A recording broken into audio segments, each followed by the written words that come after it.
വയനാട്ടിൽ ആത്മഹത്യ ചെയ്ത പ്രാദേശിക കോൺഗ്രസ് നേതാവും മുളൻകൊല്ലി പഞ്ചായത്ത് അംഗവുമായ ജോസ് നല്ലേടത്തിന്റെ അവസാന പ്രതികരണം പുറത്ത്. തന്നെ സമൂഹത്തിൽ മോശക്കാരനായി ചിത്രീകരിക്കാൻ ശ്രമിച്ചു, അഴിമതി നടത്തിയിട്ടില്ല, പോലീസ് അനാവശ്യ തിടുക്കം കാട്ടിയെന്നും ജോസ് നല്ലേടം പ്രതികരിച്ചതിന്റെ വീഡിയോ ആണ് പുറത്തുവന്നത്. ആ പ്രതികരണത്തിലേക്ക്.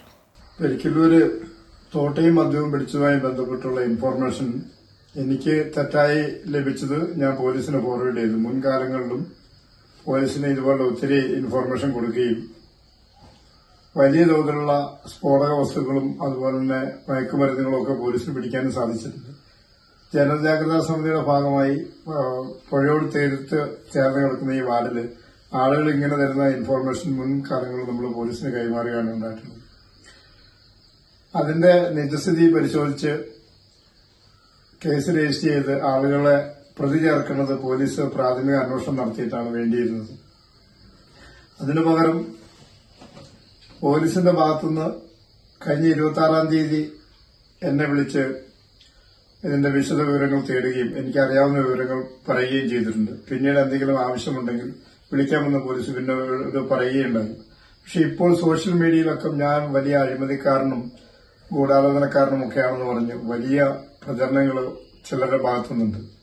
എന്നെ സംബന്ധിച്ച് പൊതുസമൂഹത്തില് ഒരാളുടെ പോലും ഒരു അനർഹമായ കാര്യങ്ങൾ നാളിതുവരെ കൈപ്പറ്റാതെ പൊതുപ്രവർത്തനം നടത്തിയിട്ടുള്ള ഒരു വ്യക്തിയാണ് ഞാൻ. തീർച്ചയായിട്ടും ഇതൊരു വ്യക്തി എന്ന നിലയിൽ എനിക്ക് താങ്ങാൻ കഴിയാവുന്ന കാര്യങ്ങളല്ല. പൊതുസമൂഹത്തില് എന്റെ മുമ്പിൽ വന്നിട്ടുള്ള ആളുകളെ സഹായിച്ചിട്ടുള്ളതല്ലാതെ ഒരാളെയും നമ്മൾ മാറ്റിവിടുകയോ അല്ലെങ്കിൽ തള്ളിക്കളയുകയോ ചെയ്തിട്ടുള്ളതല്ല. അപ്പൊ എന്റെ പ്രവർത്തനങ്ങളിൽ അസൂയ കൊണ്ട ആളുകൾ എന്നെ ഈ സമൂഹത്തിൽ ഇല്ലാതാക്കാൻ വേണ്ടി, എന്റെ രക്തത്തിനു വേണ്ടി, എന്റെ മക്കളുടെ പോലും ഭാവി നശിപ്പിക്കുന്ന രീതിയിൽ ഇത്തരത്തിലുള്ള പ്രചരണങ്ങൾ നടത്തുന്നത് ഒരു കാരണവശാലും അംഗീകരിക്കാൻ കഴിയുന്ന കാര്യങ്ങളല്ല. ഒരു കാരണവശാലും ഒരു പരിഷ്കൃത സമൂഹത്തിൽ നിന്ന് എനിക്ക് ലഭിക്കേണ്ട ഒരു പിന്തുണയല്ല എന്നുള്ളത്. ഞാൻ ഈ സമൂഹത്തിന് വേണ്ടി മാത്രം നിലകൊണ്ടിട്ടുള്ള ഒരു വ്യക്തിയാണ്.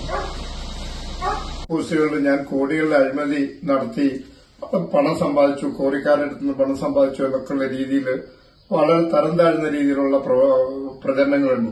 എന്നെ സംബന്ധിച്ച് പാടിച്ചിറ സർവീസ് സഹകരണ ബാങ്കിലും അതുപോലെ സുൽത്താൻ ബത്തേരി കാർഷിക വികസന ബാങ്കിലും പെരിക്കല്ലൂർ കാനറ ബാങ്കിലുമായി 50 ലക്ഷത്തോളം രൂപ ബാധ്യതയുള്ളൊരു വ്യക്തിയാണ് ഞാൻ. അപ്പോൾ അങ്ങനെയുള്ള എന്നെ സംബന്ധിച്ച് ഇത്തരത്തിൽ അപകീർത്തിപ്പെടുത്തി എന്നെയും എന്റെ കുടുംബത്തെയും തകർക്കണം എന്നുള്ള രീതിയിൽ ഇതുപോലെ ഉള്ള സോഷ്യൽ മീഡിയ പ്രചരണങ്ങൾ എന്തിനു വേണ്ടിയാണെന്ന് എനിക്ക് മനസ്സിലാകുന്നില്ല. പൊതുസമൂഹത്തോട് ഞാൻ വാർത്തയുടെ കൂടുതൽ വിശദാംശങ്ങളുമായി രതീഷ് കുഞ്ചത്തൂർ ചേരുന്നുണ്ട്.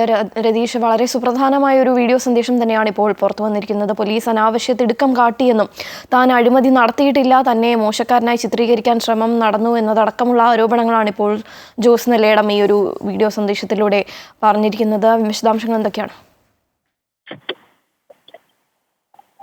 ശ്രീകാർത്തിക, തീർച്ചയായും കഴിഞ്ഞ ദിവസം ആത്മഹത്യ ചെയ്ത മുള്ളംകൊല്ലി ഗ്രാമപഞ്ചായത്ത് അംഗം ജോസ് നല്ലേടത്തിന്റെ വീഡിയോ സന്ദേശത്തിൽ കൃത്യമായി തന്നെ പറയുന്നുണ്ട്. അവസാനമായ അദ്ദേഹം തയ്യാറാക്കിയ പ്രതികരണത്തിൽ തന്നെ മോശക്കാരനായി ചിത്രീകരിക്കാനുള്ള ശ്രമം നടന്നു, തന്നെ അഴിമതിക്കാരനായി ചിത്രീകരിക്കപ്പെട്ടു. ഇത്തരത്തിൽ ഒരു സന്ദേശം, അതായത് തെറ്റായ സന്ദേശം എന്നറിയാതെയാണ് താൻ ആ വിവരങ്ങൾ പോലീസിന് കൈമാറിയത്. താൻ പെരിക്കല്ലൂരിലെ ജനജാഗ്രതാ സമിതിയിലെ അധ്യക്ഷനാണ്. അതുകൊണ്ട് തന്നെയാണ് ഇത്തരത്തിൽ കൃത്യമായ നിരവധി വിവരങ്ങൾ പോലീസിന് നേരത്തെയും നൽകിയിരുന്നു. അതിന്റെ ഭാഗമായാണ് ഈ സന്ദേശവും പോലീസിന് നൽകിയത്. പക്ഷേ പോലീസ് അനാവശ്യമായ ഒരു തിടുക്കം കാട്ടി ഈ വിഷയത്തിൽ, അതായത് തങ്കച്ചനെ അറസ്റ്റ് ചെയ്യുന്നതുമായി ബന്ധപ്പെട്ട കാര്യത്തിൽ ഒരു തിടുക്കം കാട്ടി. പക്ഷെ അതുമായി ബന്ധപ്പെട്ട ചോദ്യം ചെയ്യൽ കൃത്യമായി ഹാജരായും ചെയ്തിരുന്നു എന്നാണ് തങ്കച്ചൻ പറയുന്നത്. കാലം ഇത്തരത്തിൽ പുൽപ്പള്ളിയിൽ വ്യാപകമായ രീതിയിൽ തന്നെ അഴിമതിക്കാരനായി ചിത്രീകരിച്ചു. അതോടൊപ്പം തന്നെ കോറി മാഫിയയിൽ നിന്ന് ലക്ഷങ്ങൾ വാങ്ങി, കൈക്കൂലി വാങ്ങിയെന്ന തരത്തിലുള്ള പ്രചരണം നടന്നു. ഇത്തരത്തിലുള്ള വ്യാപകമായ പ്രചരണം കോൺഗ്രസ് ഗ്രൂപ്പുകൾക്കുള്ളിൽ തന്നെയാണ് നടന്നത്. കാരണം പ്രാദേശികമായി ഉണ്ടായ, അതോടൊപ്പം തന്നെ DCC നേതൃത്വത്തിലുണ്ടായ രണ്ട് പ്രബല നേതാക്കളുടെ പടലപ്പിണക്കവും അതുമായി ബന്ധപ്പെട്ടുണ്ടായ ഗ്രൂപ്പ് തർക്കത്തിന്റെയും ഇരയാണ് താൻ എന്ന് തന്നെയാണ് ഈ ജോസ് നല്ലേടം പറഞ്ഞു വെക്കുന്നത്. കാരണം കഴിഞ്ഞ തദ്ദേശ തെരഞ്ഞെടുപ്പിൽ ഇദ്ദേഹം അതായത് ഈ കോൺഗ്രസിനെതിരെ വിമതനായി മത്സരിച്ചാണ് ഇവിടെ നിന്നും ജയിച്ചത്.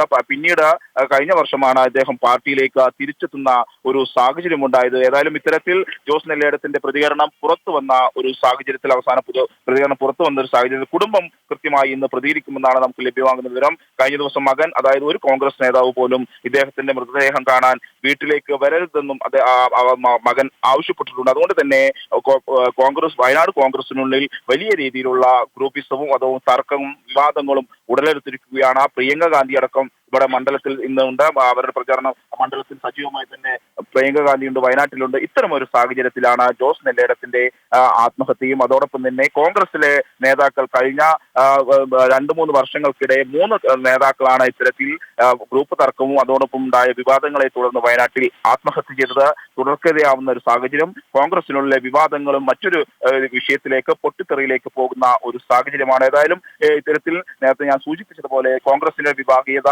തർക്കങ്ങൾ, അതിന്റെ അവസാന ഇര എന്ന് വേണം ജോസ് നെല്ലിടത്തെ നമുക്ക് സൂചിപ്പിക്കാൻ സാധിക്കും.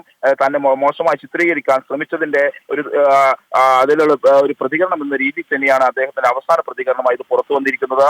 ഏതായാലും ജോസ് നെല്ലിടത്തിന്റെ ആത്മഹത്യ ചെയ്ത ജോസ് നെല്ലിടത്തിന്റെ ആത്മഹത്യാ കുറിപ്പിൽ ഏതായാലും 3 കോൺഗ്രസ് നേതാക്കളുടെ പേരുകൾ ഉണ്ടെന്നാണ് നമുക്ക് ലഭ്യമാകുന്ന വിവരം. പോലീസിനാണ് ഈ കത്ത് ലഭിച്ചിട്ടുള്ളത്. ഏതായാലും ഈ കത്തുകൾ പുറത്തു വരുന്ന സാഹചര്യത്തിൽ ഏതായാലും കോൺഗ്രസിൽ വീണ്ടും ഒരു വിവാദ പശ്ചാത്തലത്തിലേക്ക് കാര്യങ്ങൾ എത്തിച്ചേരും.